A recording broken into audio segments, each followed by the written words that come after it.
All right, so good evening, everyone. We are here for our weekly Bible study. I feel like we haven't been here in a while. Wow. So we are here today for our weekly Bible study. How's everybody feeling today? I know the weather is nice. So how's everybody day been today? How's everybody day been? The weather was extremely nice today. So how's everybody day been? How's everybody week been? I've seen some testimonies from the 4 days. So how is everyone doing? How is everyone doing? How's everyone doing tonight? Let's see how your day was.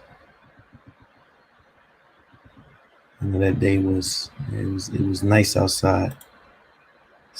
It's 4 days later. Yeah, 4 days later. That's exactly what it is. It's 4 days later, and the Lord has done exactly what He said He was going to do. 4 days later, I'm excited. I'm excited for what the Lord is doing in His people. Come on, how was your day today? How was your day today? Gary, bless you, man. You have been a blessing to my life. Blessings to you. Blessings to you. Come on. How's your day been? Come on, how your day been? I know some of y'all, I'm praying for y'all. This weather getting nice. Lord, keep your people. The weather getting nice. Saints go crazy. How's everyone's day been? How's everyone's day been? It was extremely nice today. The sun was out. It was like almost 60 degrees today. It's been a good day. Yeah, man. Same here. It's been a good day. Yeah, there go my child. Yeah, this act up weather. Exactly. That's why. That's why ain't nobody responding, Lamika. Because everybody been acting up in their mind. They been acting up in their mind. It's act up weather. Draw your minds in. Everybody been acting up in their mind. Everyone been acting. Congratulations to you, daughter. Amazing blessing for you. Congratulations to you. I'm happy for you. You deserve it. You deserve it. All right, so let's jump into this. This Sunday, we will have our second Sunday fellowship with Overseer Donald Rollerson from Philadelphia. He's been my friend and brother for many, many, many years. He has an amazing church in Philadelphia. He is a phenomenal preacher, phenomenal preacher. He has a very thriving and young and upcoming ministry in Philadelphia. And outside of all of that, he is just a very good person. He's been solid, good person for years, been a true brother. When I first started, he was one of the ones that reached out to me and wished me well and told me that I would do well as a pastor. And we've just kept that connection for a long time. And so he will be with us. I'm excited. He's an overseer in his fellowship. He has served for many years. He's not somebody that just made himself something. He served to where he is an authentic overseer, has been proven, tested, tried, and has remained the same, and just an honorable and integral person. And so I'm excited to fellowship with him this coming Sunday. All right. So we are planning to come in when we get ready. When he's ready, we're going to put him up. We're going to hear the word, and then we're going to go home. We've had a long stretch, and I just say thank each of you from the 21 days to revival, to traveling with me last Sunday, to this point right here. I know some of you are like, Lord, Pastor, when is it going to end? We getting ready to have a break. We're going to have a break. Our schedule has been a little hectic here lately, and I'm cognizant of that. I'm aware of that. And so we're going to take some time to refresh ourselves, rejuvenate ourselves, so that we can get into some other areas of work as we prepare for the summer. It looks like restrictions are coming off. It looks like things are starting to open up. And as things starting to open up, we will make sure. I know, Doyle, I know you one of them. We we will make sure that we are able to take care of everything. And Garrick, man, I appreciate that, man. Continue to pray for me, please. Pray for me. And so we want to make sure that we are ready to. Here they go. See, that's what it is. You talk about time off. Here come everybody now. They didn't want to tell me how their day was. They was afraid I was going to tell them we got another service or something. So we are planning to take some time to refresh ourselves and get prepared for the summer. Summer will be a major outreach push for us. We have to reach the community. We have to get to God's people. We have to get to the ones that haven't been in church. We have to get to the ones that feel like they're lost, feel like they've lost their way. And we really want to make an impact on the community. We don't just want to be inside the building. We want to make sure that we take the message of Christ outside of the four walls as well. So we're not boxing God in. All right. So we will have more details about that. And I'm excited for what the Lord is going to do through us for his people. All right. So here we go. Let's go here. Proverbs chapter 15.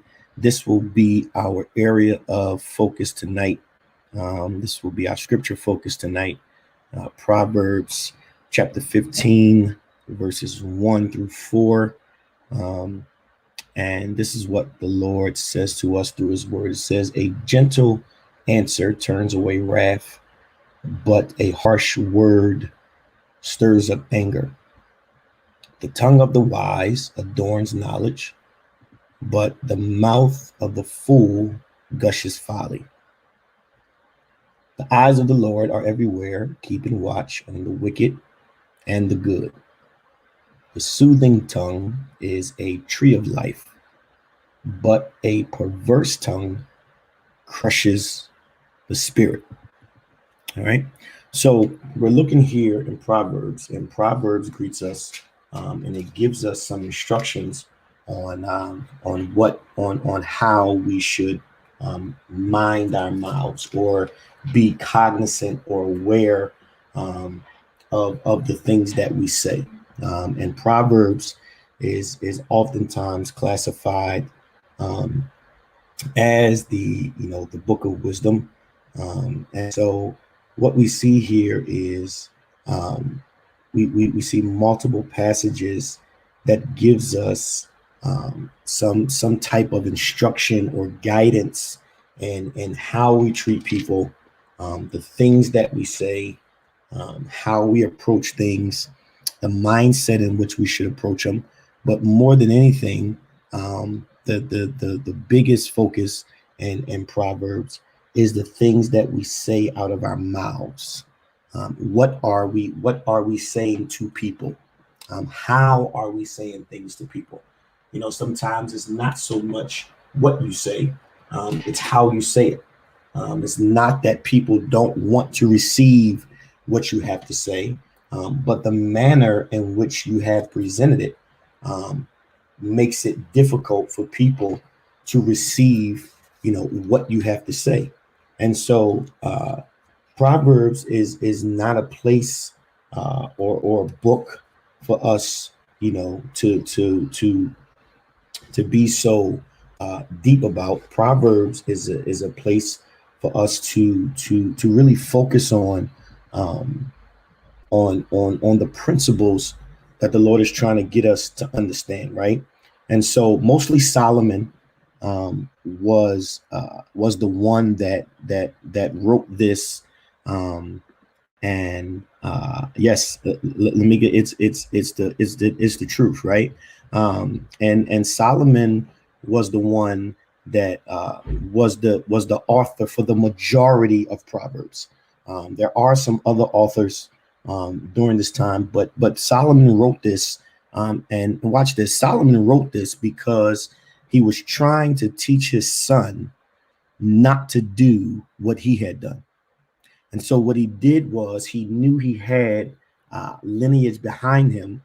And so he wanted to make sure that everything he had experienced, he could drop off to the one coming behind him so he didn't make the same mistakes, right? And so the real vital piece when it comes to Proverbs is it's the ability to teach people how to obtain wisdom, discipline, and a prudent life, to make sure that you're not only just living according to what you should be living, but also your ability to apply the wisdom given so that daily you are living according to the expectation that God has for us, right? So it's not just about having the information of how you should live, but having the ability to apply what you should be doing,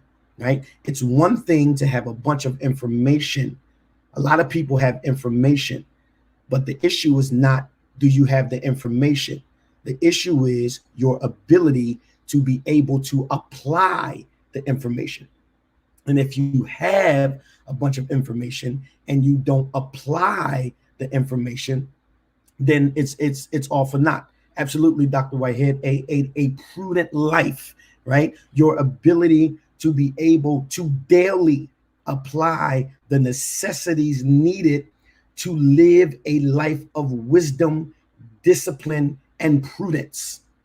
Daily living a life of discipline. I want to say some things, but I'm not. I want to address some things, but I'm not. I want to respond to some things, but I'm not. Why? Because I know that in order for me to maintain what I need to maintain, I need to make sure that I am not negating the necessities needed for me to be successful. And so what we must understand is that when we talk about wisdom, right, we have to understand that God wants his people to be wise, right? God doesn't want you to live a life full of ignorance. God does not desire that you live a life that does not have discipline, that is not filled with wisdom. And so there are two kinds of people, right? There is the wise and there is the wicked, right? And so what this book does is it gives you a continent, or it gives you a pathway or segue of both. So not only does God give you the concept or the idea of wisdom, but he also gives you the idea of the foolish, right? This book clearly defines the actions, right, of the wise, but it also defines the actions of the foolish, right? It speaks of the way that the wise should respond, and it also speaks of the way that the foolish respond. And the reason why you have these things running parallel is because when God has a desire for you to be successful, he will show you what you should do and then also show you what you should not do. And if by chance you don't have a clear indication of what you should not do, it is clearly defined in Proverbs. Proverbs all through speaks of what the actions of the wise are and what the actions of the foolish are. And it is our responsibility to make sure that we are disciplined enough to know, even when I want to respond the way a foolish man responds, I take the time to remain focused enough to make sure that I only respond the way that the wise man responds, right? And so the reality is that all of us come to a point in our life where we do desire to respond like the foolish, right? And I know you speak in tongues, and I know you breathe the breath of God, and I know you sit with God all night long, but there are moments when people will test you. There are moments where people will try you. There were moments when people will try to give you underhanded comments to really say what they don't have the guts to say to you. And so what they do is they try to do underhanded things. And if you're anybody like me, a person that likes truth and a person that likes, straight talk and integrity, don't come to me underhanded, because when you do that, that forces me to want to respond foolish. Because at the end of the day, you don't have to go underhanded to say what you really want to say. If it's something that you want to say or something that you want to address, then just come and address it. But don't try to backdoor me or slide something underhanded, because you really don't have the guts to say to me what you really want to say to me, because at the end of the day, your comments are really immature, right? And so when you're wise, you have to be aware of the immature comments so that you don't feed into it and then respond, right? You have to be wise of that, because people will try to backdoor you by way of Christ, or backdoor you by way of emotions, or backdoor you by way of relationship, and call it a conversation when they're really taking shots at you because they're too immature to really speak of what they need to say to you, right? And so wisdom tells me that I don't respond to your foolish way of trying to have a conversation. And so instead of me feeding into that, I'm just going to be wise and I'm not going to say anything, right? And that's why one of my favorite scriptures in Proverbs is Proverb. I can't remember. I'm going to send it out, but it said, "Wise is the man that shutteth his lips." Yes, there are moments where you just got to shut up, as much as it may hurt, and as much as much frustration as it may cause you. Sometimes wisdom says silence is best. Sometimes wisdom says it's not even worth me responding, because when I do respond based on the backdoor conversation that you're trying to have with me, it's going to cause me to respond as a foolish man instead of a wise man. And so when you know yourself, you have to just, you just have to give people God's blessings. You just have to let people be great.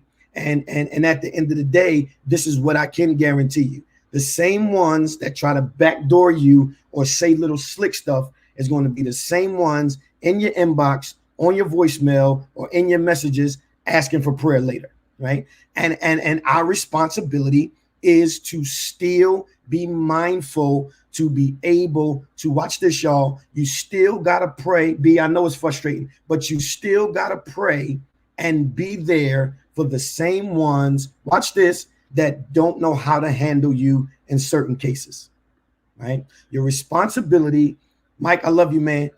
Your responsibility is still to be able to be, there it is, Proverbs 17:28. Wise is the man that shutteth his lips. There are moments where you just have to let people talk, and you know what you got to say sometimes? Oh, okay,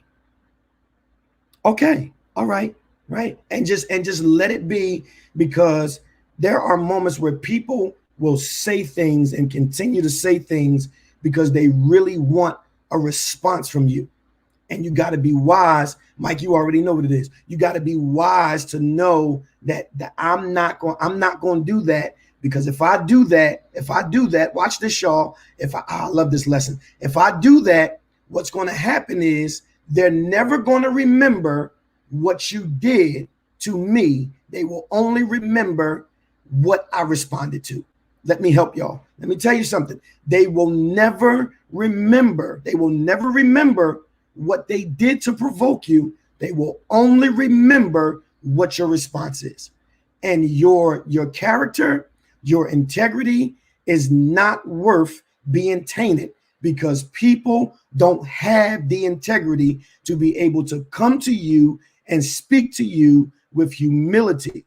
Right? People don't have the wisdom, right? And the integrity to come to you as a woman or a man to have an uncomfortable conversation. And there is, in fact, Dr. Whitehead is on here, and she can attest to this. There is something called healthy conflict. Yes, there's something called healthy conflict. There are moments where I just need to understand you. You just need to understand me. That doesn't mean that I don't love you. That doesn't mean that I have an issue. That doesn't mean that I don't like you. There are just moments where we need to have a healthy conflict, right? We just need to have a healthy confrontation. But because the church has become so immature, what we do now is we post underhanded things, and we jump on people posts, and we try to take shots at people, or we put up these subliminal posts because you don't like that I did not agree with you. I'm not going to always agree with you. And that doesn't mean that I don't like you just because I don't agree with you. Sometimes we just got to agree to disagree. It's your perspective. It's my perspective. It doesn't mean that I'm the only one that's right. It doesn't mean that I'm the only one that has a perspective. It just means that my perspective and yours don't mesh at this time. But at the end of the day, it's over. Let's go get something to eat. Let's laugh and let's keep it moving. This is when you find out who your real people are. If you can have a healthy disagreement, yes, healthy conflict strengthens. It strengthens relationships, because there are some times where a healthy conflict will help you see something in a different light. There are times when healthy conflict will enable your ability to be able to see a different perspective. Right? Some of us come from different backgrounds. Some of us come from different perspectives. Some of us were raised different, right? And so maturity says there are moments where it may challenge what I've been taught to believe, but that doesn't mean that it's wrong. But we don't know how to have healthy conversations. We don't know how to have healthy conversations. Right. And so what we do is we would rather, shy away from that and then say things underhandedly instead of just having a conversation to get an understanding. Right. Scripture tells us, in all I get an understanding. That's not just spiritually, that's naturally as well. Right. And so a lot of times relationships have been broken, not because of what somebody said, but because of lack of maturity. There are moments where you have to have a tough conversation and understand that my covenant is bigger than my disagreement. Teach pastor said that there are moments where you got to sit down at the table and look at somebody that you love and say, although I don't agree right now, my covenant is bigger than this disagreement.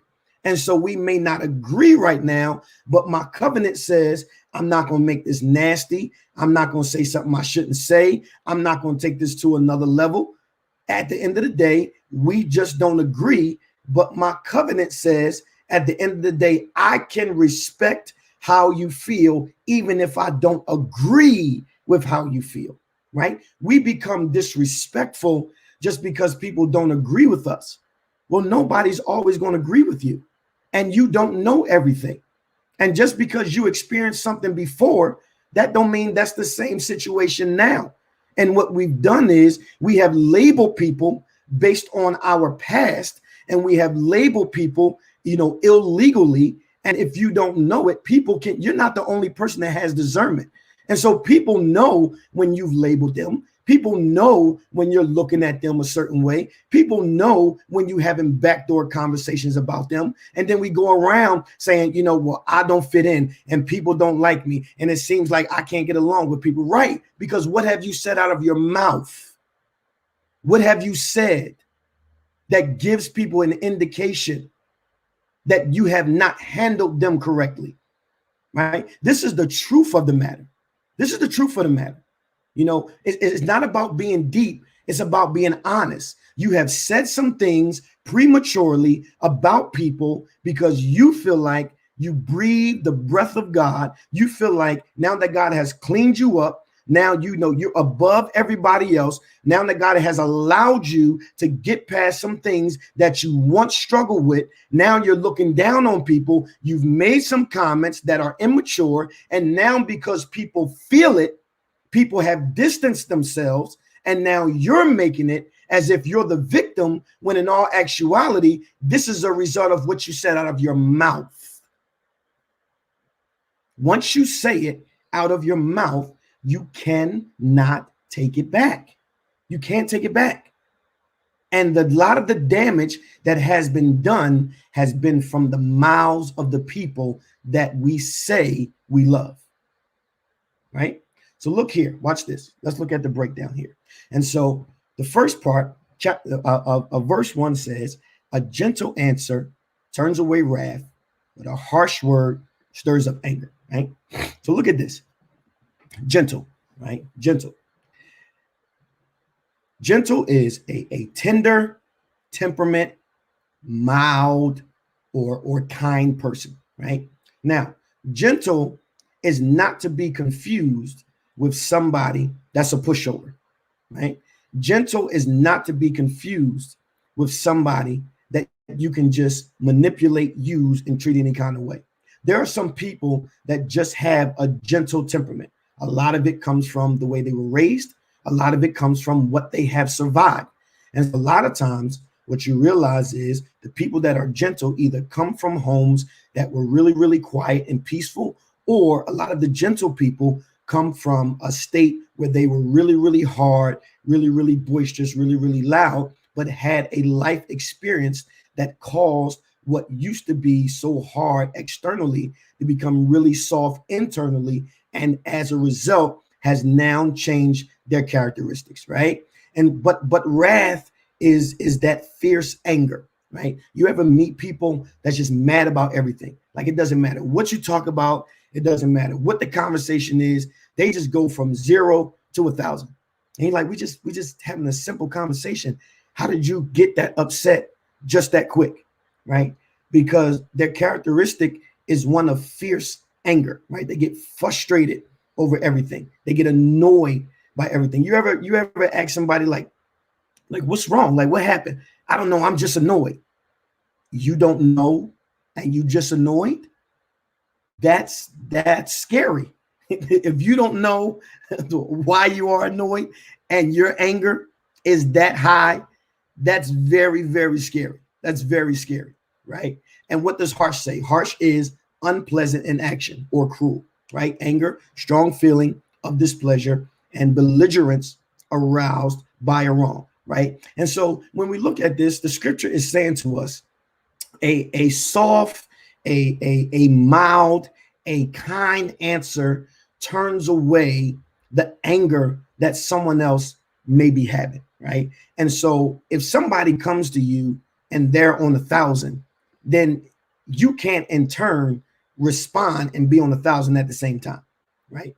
You ever see people that that have a conversation and it's just two people yelling at each other, right?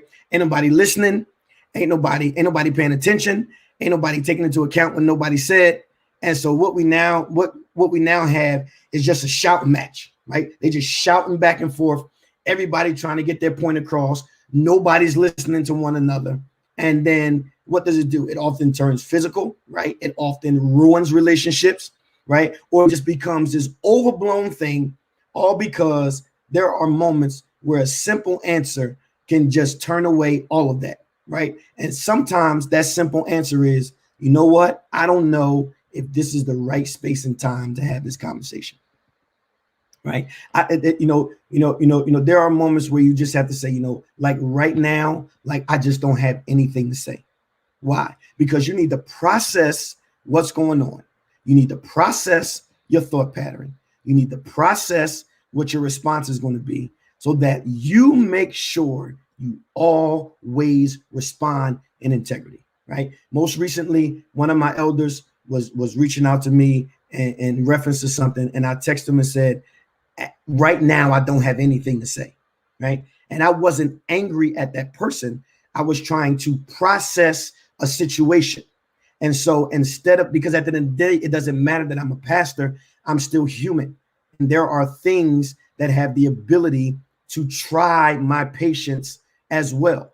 But I don't have a space and grace where I can just respond any kind of way and use the term I'm human, right? God doesn't, that's not a part of the agreement and covenant that I made with God, right? I promised God that I would always, as much as possible, use wisdom to always respond the right way. right? Even if I want to have a one-liner, because I know me, right?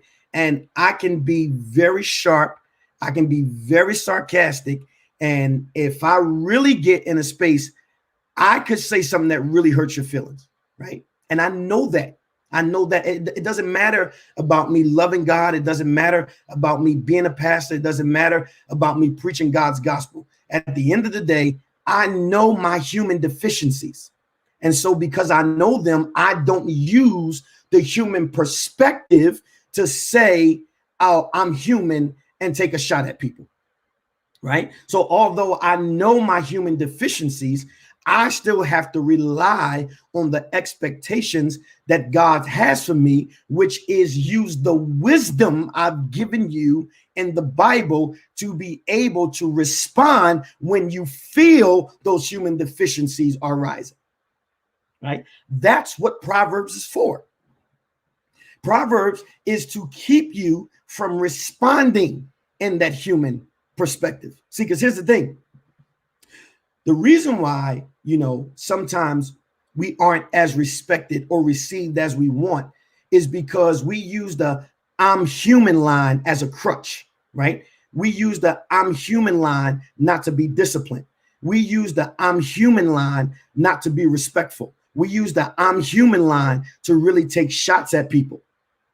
And yes, you are human and you will remain human, but there is a remedy, or there are guidelines that was given to us in Proverbs to be able to guide us and aid us when the human perspective came. And so if we're born in sin and shaping in iniquity, then Proverbs had to be a part of the Bible. Teach, Pastor, why? Because God already knew what your human deficiencies were. And so in order for you to remain in good standing, God had to give you a tool to be able to use to guide your human deficiencies. But we don't like that tool. Why? Because when people make us upset, or people say things that bother us, or people say things that hurt us, we don't want to use the wisdom. We want to use our tongue to clap back and let people know where they can go, how they can go, and how fast they can get there. Right? And so we don't want to use what's in Proverbs because we want to use our own verbs. Right? We don't want to use Proverbs as a guide. No, I'm going to use the verbs that's in my mouth to guide this response right here. Right?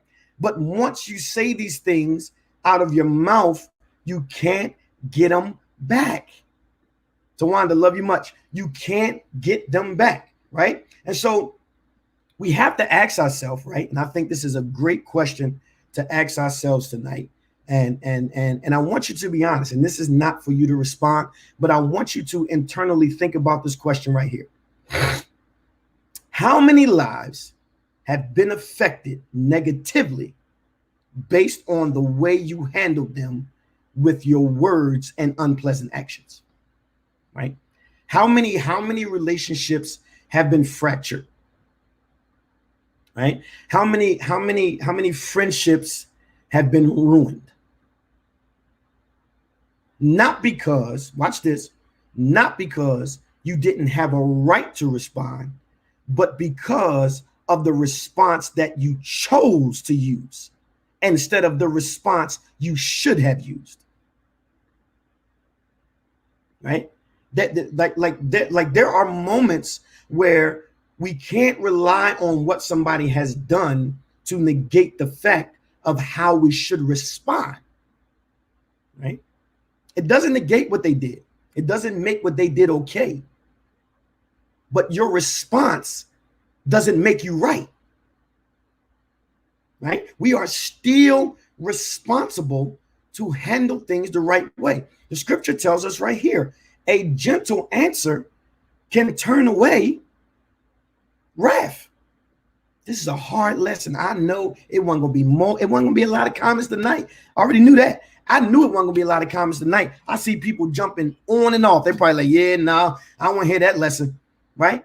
Like if you want to talk about being effective in the kingdom, and you want to talk about your trajectory, and you want to talk about where the Lord is taking you, the Lord not taking you nowhere for you to be nasty to nobody and talk to nobody any kind of way. No, that's not why the Lord is taking you where he's taking you. And there are moments where you will not prefer to be humble. There's times where you won't prefer to be humble. But take a lesson from your pastor. I walk in humility, not because I always want to, because I know when people are taking shots at me. I know when people are saying little slick things out of their mouth in the essence of a joke, right? I know that. But I refuse to respond illegitimately and ruin my future. When I was leaving Bishop Martin's on Sunday, one of the greatest things that someone ever said to me was, man, it's good to see a young, successful pastor that walks in humility. He didn't say nothing about me preaching. He didn't say nothing about the praise team. He didn't say nothing about the band. He talked about my character. And it is a challenge. It is a challenge to be able to look at some things and yeah, you got to hold your verb, Spring. You know, there are moments where you will really have to look at it and say, okay, what's the bigger, what's the real, how should I really handle this? How should I really handle this? Right? Because it becomes challenging. It's difficult, especially when you know you can get them. Like you talking real fly, but if I say one thing, you're gonna be in the corner with the white flag talking about I hurt your feelings, playing the victim. You know, because there's a lot of people that say fly things out of their mouth, but then when real people with sharp tongues respond, then that person becomes the victim. Why? Because they'll never tell people what they said. They will only tell people how you responded. But Proverbs teaches you that when people are in a heightened state, verse 1 is saying, when people are in a heightened state, your ability to respond in a mild manner and in a kind spirit will settle that whole level of anxiety, right? There have been moments where people have been, I mean, just talking, explaining themselves, and they at a 10. And y'all know what I say? You at a 10, I need you at a 2, right? That's a soft answer. In other words, you don't have to yell to tell me your part of the story. You can just talk to me. Just talk to me in a regular tone and everything will be fine, right? That's a soft answer, right? You're at a 10, I need you at a 2. Just relax. It's okay. It's okay to have a conversation without screaming and yelling, right? Your screaming and yelling is not going to make me believe you no more, right? And 9 times out of 10, I already know the whole story. So you yelling is not convincing me because I know 80% of this is not the truth, right? And you yelling and crying and screaming is not convincing me, right? It's better if you just be honest and have a simple, and a lot of times people are angry in conversations because they're not being truthful, right? They're not being truthful. And so in order to hide what's going on or attempt to hide what's going on, they speak at a very escalated volume. No. I'm not going to meet you at that volume. I'm going to meet you here. I'm down here. You come down where I'm at, or we cannot talk at all, right? Again, there are moments where just not saying anything, it works for me. It works, right? So we have to be mindful of what, and how we respond, right? We have to be extremely mindful of how we respond. Now watch this. Here's chapter 2, right? Here's verse 2. The tongue of the wise adorns knowledge, but the mouth of the fool gushes folly, right? The mouth of the fool gushes folly. And so if we look at here, watch this. Look at this right here. So when we look at the whole the complete forecasting of it, and we see the fullness of it, right? It tells us that when you're wise, you're able to discern, right, or judge properly as to what is right or true. Now, having wisdom is different from speculating, right? Discerning is different from making a judgment based off what somebody told you. And what I've learned is many don't have discernment. They have a crowd of people that give them a perspective on someone, and that's what you go with. So you don't take time to get to know the person. You don't take time to learn who the person is. You don't take time to build anything with this person. You just take, watch this, what somebody has told you, or you take what you think you see and now label what you don't even know, right? And knowledge says acquainted with facts, truth, and principles. So if we are inadvertently making judgments, right, or having conversations in reference to people without facts, without truths, and without principles, you are in error, right? A fool, a person who lacks judgment or sense, folly, the lack of understanding or sense. And so what we realize is we can't claim to be filled with wisdom, yet we only speak on what we think, watch this, or what they told you in reference to someone or a situation. And for the life of me, I just don't know who they are, right? That has been something that has been acquainted with my life for so long. You know, well, they said, who's they? Who's they? I still don't know who they are. They don't have names. They don't have, I don't know the gender of these people. I don't know where these people come from.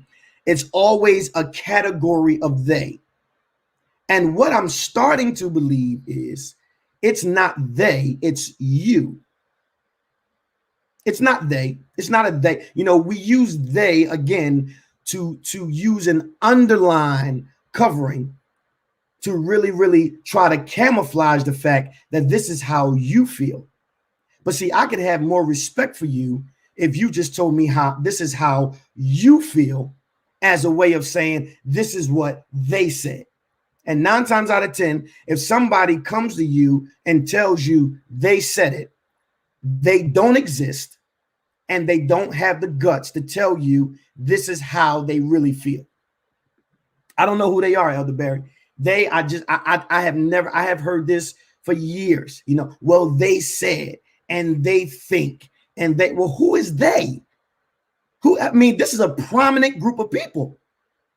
You know, they have ruined a lot of lives. They have ruined a lot of relationships. Yet we can't identify these people. Why? Because they don't exist. That's your ability to hide or camouflage how you really feel. And if you really feel that way, that's fine. But don't be foolish and try to make it as if people are talking about people. Because what you do now is you make people conscious and make people heighten their awareness, and they walk around with this anxiety thinking they are talking about them when they don't even exist. Don't create something that's not there. Again, if there is a misunderstanding, if you need clarity, then come and have a conversation. But don't create something that's not there using a term that's not true to indicate a people that don't exist, when at the end of the day, all there needs to be is a disciplined, respectful, and mature one-on-one conversation. And a lot of people walk around not being able to walk in the fulfillment because you have them believing they are criticizing them or they are talking about them. We have to be very careful of the things that we say out of our mouths. You got to be careful. These are the small things that have started to teeter in the church and tear away at the church generation by generation, right? It's not the people from the outside that's destroying the kingdom. It's the people on the inside that's destroying the kingdom because we're creating things that don't exist. And we don't know, Lamika, I agree. We don't know how to have healthy conversations anymore. If you're my brother, if you're my sister, let's sit down and talk. And if I don't agree with you, that doesn't mean that I have anything against you. But at the end of the day, there are moments where you are just wrong. That's it. It doesn't make you a bad person. Nobody's putting you on the cross. At the end of the day, you just made a bad decision. You just responded the wrong way. You just found yourself in a space that you shouldn't have been in. But that doesn't make you a bad person. But we aren't able to become disciplined and get to a place of maturity because we don't like feedback. We don't like for people to be honest with us. We say, just be honest with me. Just tell me up front what it is. And then when they tell you up front what it is, you acting like a whole fool. But you asked me for the truth. I gave you the truth because you don't like it. Now it's become an issue. Right? We have to understand that if the church is going to grow, it's going to grow by healthy communication. You can't be a leader in Kingdom Deliverance Tabernacle and not be able to take feedback. Any feedback that I give, it's to put you in a better place as you go forward. My goal is to see everybody win. But feedback is essential to your growth. Feedback is essential to your ability to evolve.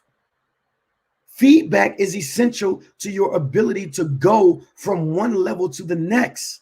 Why? Because when you go back to the level you were and implement the feedback I gave you, now it makes you eligible for the next level. You're not on the same level because somebody praying against you. You're not on the same level because somebody hating on you. You're not on the same level because somebody talking about you. You're on the same level because you won't implement the feedback given to you.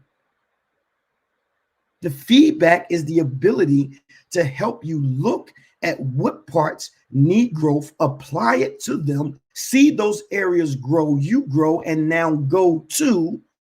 The purpose of feedback is so you can grow and go to. Grow and go to. Go to where? Go to the next level. Go to the next stage. Go to the next area.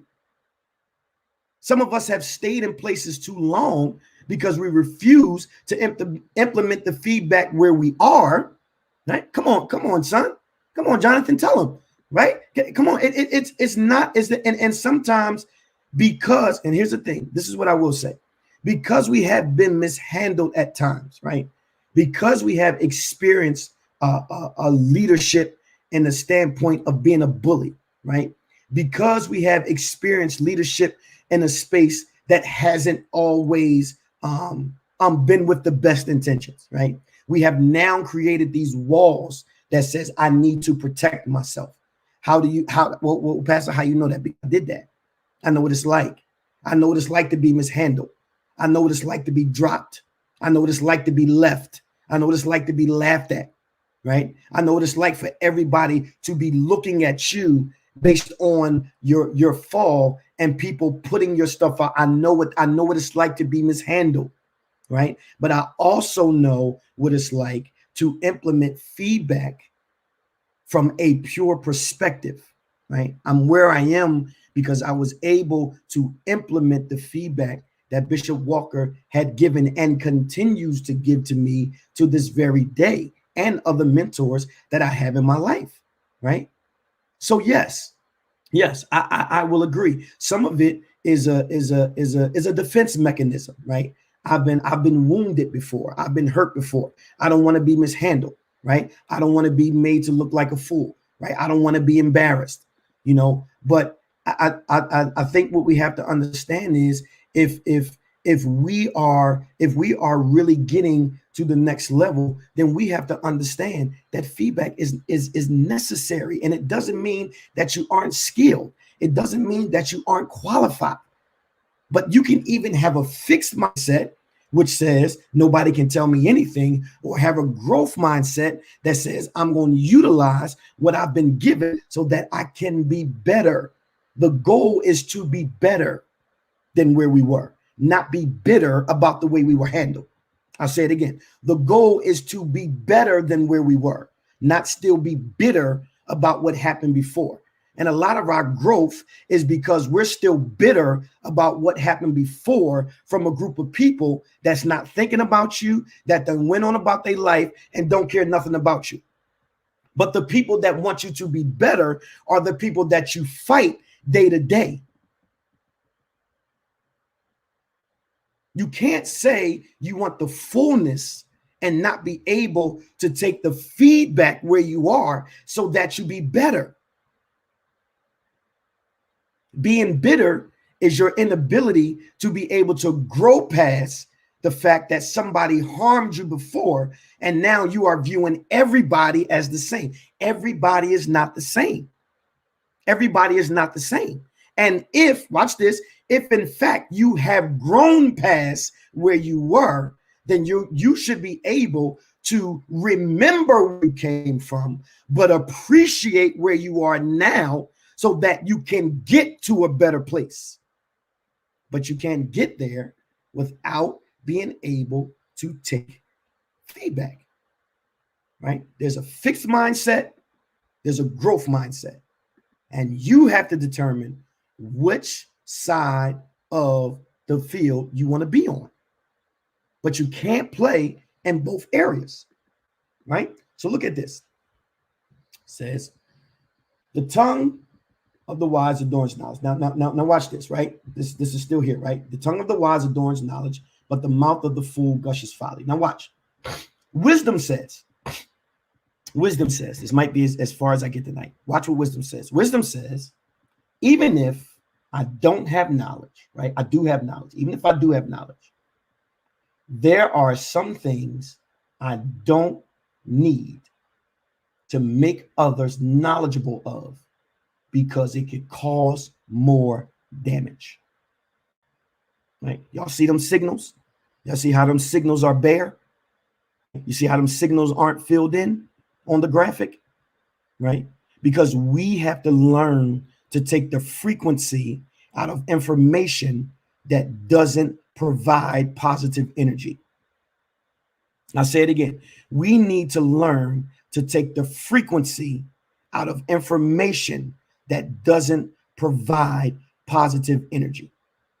And if we are really wise, there are some things that we know that we don't need to make others aware of, because it's not going to help the situation. It's only going to make it worse. Right? Some things you don't know and don't need to seek the knowledge of, because it has the ability to impact you greatly. Right?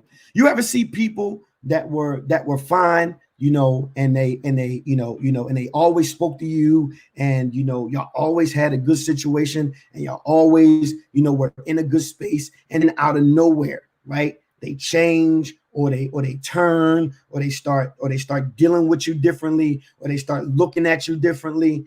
It's because they've talked to someone, right? They talked to someone, and what someone has said about you has changed their ability to still look at you in the same light. And if anybody can change on you based on what somebody said about you, you probably don't need them in your life, right? Nobody can come to me, about anybody in Kingdom Deliverance Tabernacle because I don't want to hear it. I don't care what you know. I don't care what they've done. I don't care what their failures are. I don't care what their mistakes are. That doesn't matter to me. Don't bring me anything about anyone because I don't want to hear it. When they come to Kingdom Deliverance Tabernacle, my responsibility is to give them the principles of Christ, guide them in truth, build them in character and integrity so that they live their best lives according to what the scripture says they should do.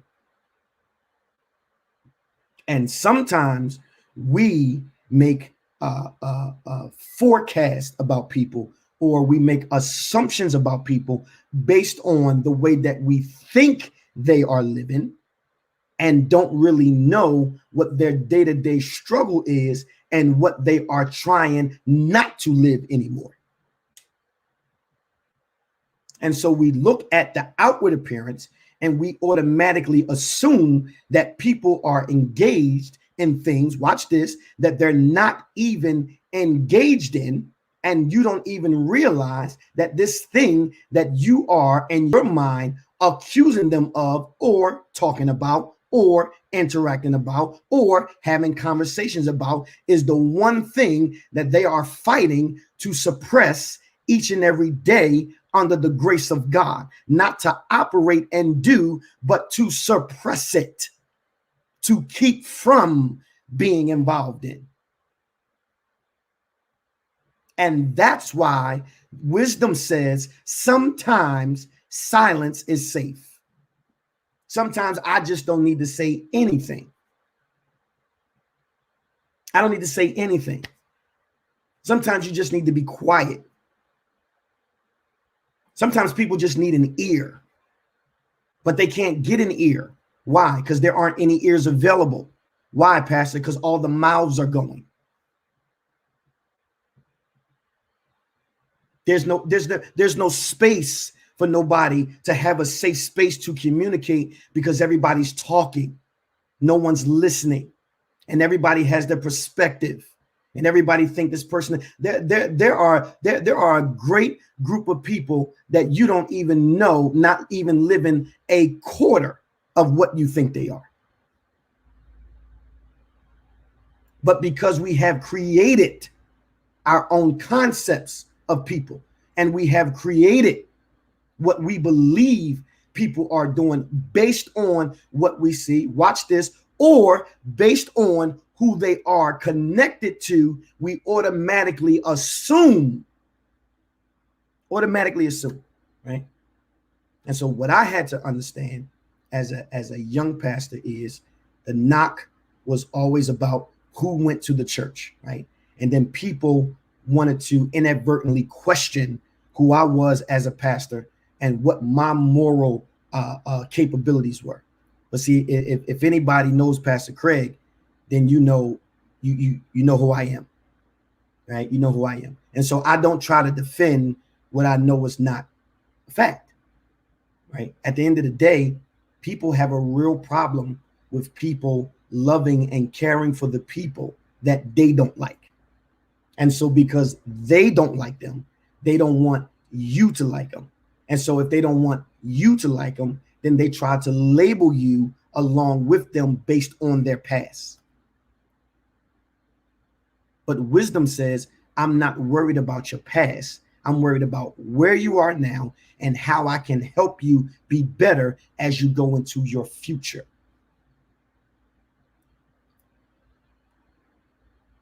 You have to be sober. Wisdom causes you to live in a state of sobriety, right? You have to be sober. I'll finish this next week. You have to be sober. You have to live in a space of sobriety. Be careful what you say. Be careful what you entertain. Be careful what you allow people to bring to you. And if people feel like they can always bring you something negative, I'm not questioning them. I'm starting to question you. Because why do they feel comfortable enough to be able to bring you something negative about your brother or sister? could it quite possibly be that you actually feel the same way they feel? But you'll hide under the fact that they brought it to you first. So because you weren't the initiator, then you feel like you don't know. You're just as wrong. Anyone that feels comfortable enough to bring you something negative about your brother or sister, you ought to be careful. Because if they're talking about them to you, they're going to talk about you. And when it comes out, I can guarantee you the first thing they're going to say is what you said. We have to mind what we say out of our mouths. Some of the greatest damage that has been done hasn't been done physically. It's been from the mouths of people. Some people have given up because somebody told them that they wouldn't be nothing, or somebody told them that people didn't like them, or somebody told them that somebody was talking about them, or somebody told them, right? They said, they think, this is what they said. Well, what did you say? Because you telling me what they said, but you ain't told me what you said yet. You know, well, they said such and such. Well, what did you say? What was your response? How did you respond? You gotta be careful of what you say and how you respond. I'm going to tell y'all this. Your next phase of success and your next phase of growth and the next phase of blessings are tied to your ability to be able to monitor what comes out of your mouth. Yes, you have to monitor what comes out of your mouth. And wisdom says, sometimes it's best I just don't say nothing at all. They'll tell you, my famous line when people come to me, well, Pastor, what you think? I'm like Pontius Pilate. I find no fault with him. I don't know. Well, Pastor, what you think? I don't know. I find no fault with him. I don't know. I wasn't there. I don't know. I don't know. You know, well, you know, they said this one doing this and this one doing that. Yeah, I don't know. I have no opinion. I find no fault with him. I'm like Pontius Pilate. I find no fault with him. I don't know. I wasn't there. I don't know. I don't know. You will never. Let me tell you something. Let me tell you what they will never be able to say about your pastor. They will never be able to say, Pastor Craig said. Because I'm not saying it. I don't know. I have no idea. I have no. Another one of my lines is when they ask me something, you ask me a hard thing. It's either I find no fault with them or you ask me a hard thing. And that's all you're getting out of me. I have no idea. I don't know. I didn't hear that. Even if I knew, even if I do know, I'm never going to tell you I know. Well, Pastor, did you hear? I didn't hear nothing about that. I didn't know nothing about that. Why? Because I know what it's like to be uncovered. I know what it's like to be talked about in text messages. I know what it's like to fall and everybody send it through the city. I know what it's like. My greatest fall in my life was when I had my daughter. And pastors wouldn't even touch me no more because of my fall, because of what was put out. I know what it's like. So now what I do is I'll have a conversation with that person behind closed doors and say, hey, man, you don't want to do that. Like, I've been there. You don't want to do that. The amount of conversations I have per week with people that I see going down the road I went, that's in ministry. Don't do that, man. Listen, I did that. This is what happened to me. You know what they say to me? Man, thank you. Thank you for talking to me. Pastor Craig, did you know something? Who was that? I'll make you think I don't even know them. Pastor, you know such and such? Who's that? I don't know who that is. I don't. You can show me a picture. You can do whatever you want. I don't know them. I don't know. I don't know. Why? Because there are moments where people just want to see what has happened to people. And I know what it's like not to be covered. And I never want people to feel what I felt. And God forbid it ever happened to me, I would want somebody to care about me. You reap what you sow. You reap what you sow. So be careful what you say and be careful how you treat people, because you will have a day and you will want somebody to be there for you. And your record should show that you have shown mercy and grace to somebody. And sometimes that's just being silent. All right. So, Father, we thank you and we bless you. We appreciate you. Thank you for this time tonight. Thank you for these, your people. Father, as we dive into this series in reference to our ability to effectively communicate, Father, allow our ears to be open, allow our hearts to be receptive, and most of all, God, allow our eyes to look intrinsically to see what changes, what adjustments, and what things we need to maneuver. God, turn the searchlight on us so that we can make sure we are evaluating, looking at, and making sure that we are addressing the shortcomings that we have in our own life. Continue to keep us covered in your blood. In Jesus' name, amen. Listen, it's Wednesday. I need everybody to join me tonight with your $10 seed.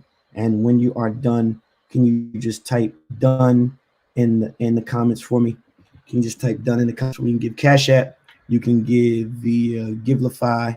But let's sow our $10 seed tonight. Some people have already text me and let me know that they have given their $10 seed tonight. But let's sow tonight.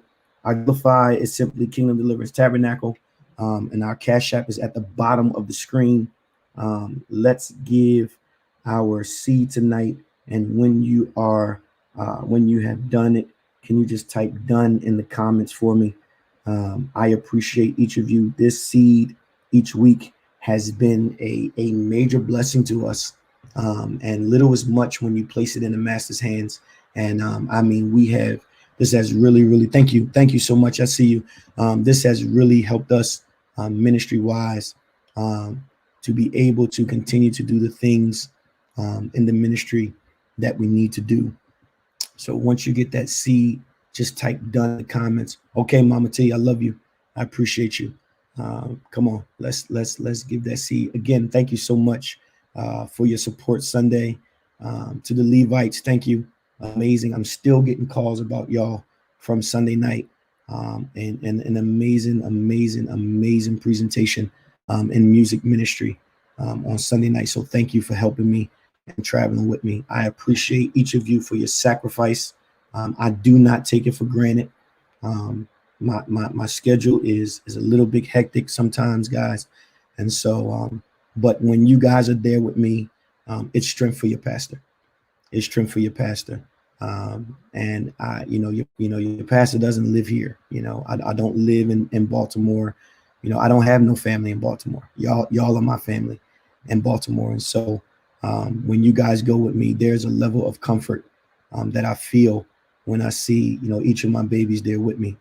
So I appreciate you guys like being patient on Sunday. I know some of you got turned away. I did not know that it was going to be a turnout like that. That is not what I forecasted was going to happen Sunday. But I do appreciate each of you. Some of you text me and said, Pastor, hey, I was here. I can't get in. I love you. I'm praying for you. Thank you guys so much. That means a lot to me. And the weight of pastoring, it gets heavy sometimes, and it's not bad. I don't want you guys to think it's a depressive state, because it's not. But doing things the right way and really following the principles to the best of your ability, it gets tough sometimes. It gets really tough emotionally and mentally. And so those moments where I do have to minister, I appreciate when you guys go with me, because it is a comfort to see the ones that ride with me all the time. They're with me. And I always want people to realize that it doesn't matter who call me. I will never forget the ones that have traveled with me. I will never forget the ones that listen to me on a Sunday basis. I'll never forget the ones that respect me and honor me. And no matter where I go, I want y'all to hear my heart today and never forget this. No matter where I go and no matter what platform the Lord takes me with, I will always take you with me, and y'all will always be my babies. Okay. Nobody can replace Kingdom Deliverance Tabernacle. No platform, no opportunity, no open door will ever be able to replace Kingdom Deliverance Tabernacle. And I love each and every one of you. All right. So listen, have a great day. Have a great Thursday. We are almost at the end of the week. Sunday, we will be in church. I know y'all all day. Listen, Sister Artavia is having, oh man, I wish I had the flyer. Sister Artavia is having a live session on Saturday night. Listen, if you don't have a ticket and you can't go, listen, she is one of the Levites. She is very committed to her pastor. She is very faithful to her pastor. She was actually one of the ones that tried to get in Sunday and couldn't. Listen, she is having a major event on Saturday night. I want everybody to either get a ticket if you can. I don't know if it's sold out. If it is, please get online and support her. She is a vital piece. This is her time. This is her season. This is her moment. And I want her church family to be behind her. She doesn't come just to sing. She is a member of Kingdom Deliverance Tabernacle, and she is faithful. She is on assignment, and I will not let her remove herself from that assignment, because I don't believe in leaving places abandoned. Okay. But this is her moment. This is a special moment for her. And if many of you remember when she first came, I prophesied this moment to her, that the Lord was going to open up a time for the world to be able to hear her. This is her moment this Saturday. If you're not going to be in person, please jump on live. Please jump on live and support her. Sister Danielle, I believe Eddie is on here. Let's put it up on the church page. I want y'all to grab it off the church page. I want y'all to put it on your post. Let's support her. Let's push her. She sings for everybody. She helps everybody. She supports everybody. And if nobody supports her on Saturday, her church should be her biggest fans. I'm so proud of her. I'm so happy for her. And I am excited for this next phase of her life. And your moment is going to come. And I'm going to make sure that the church does the same thing for you, right? But this is not your moment this time. This is her moment. Okay. So let's celebrate her, and let's make sure that we are there to support her. Levites, I want each and every one of you there to support her in some way, shape, or form. If you can't be there physically, be there virtually, but be there for her, because she has been there for all of. Can someone type the Cash App? I can't read it on the screen. It is, somebody type the cat. Let me put it. Somebody type the Cash App in the bottom for me. $ Kingdom DT19. Let's make sure that we are there to support her and love on her and appreciate her, because she has been a gift to each and every one of us. Lauren Riley, I have no words for her. She was absolutely phenomenal. Elder Eddie, people are still talking about your lesson from 2-3 weeks ago. We got a few more elders that's getting ready to come up. Elder-elect Asia Paynes is getting ready to come soon. Elder Kendra, Elder Tillman. We got some heavy hitters inside of Kingdom Deliverance Tabernacle, and I am so proud of each and every one of you. Yes, I'm taking time tonight to tell you how proud I am of each of you for your time of preparation, for your attention to detail, for your ability to take the teachings and apply them. And so I am so excited for you guys to be able to minister and see the next phase. And there's some other preachers that are coming up the rear. They don't even know. The Lord has already spoke to me about them, and I'm getting ready to reach out to them and pull on their coattail, because there's some ministers and some evangelists that's getting ready to come up through the ranks so that we can impact God's people. All right. I love y'all. I appreciate y'all. And I will see everybody on Sunday.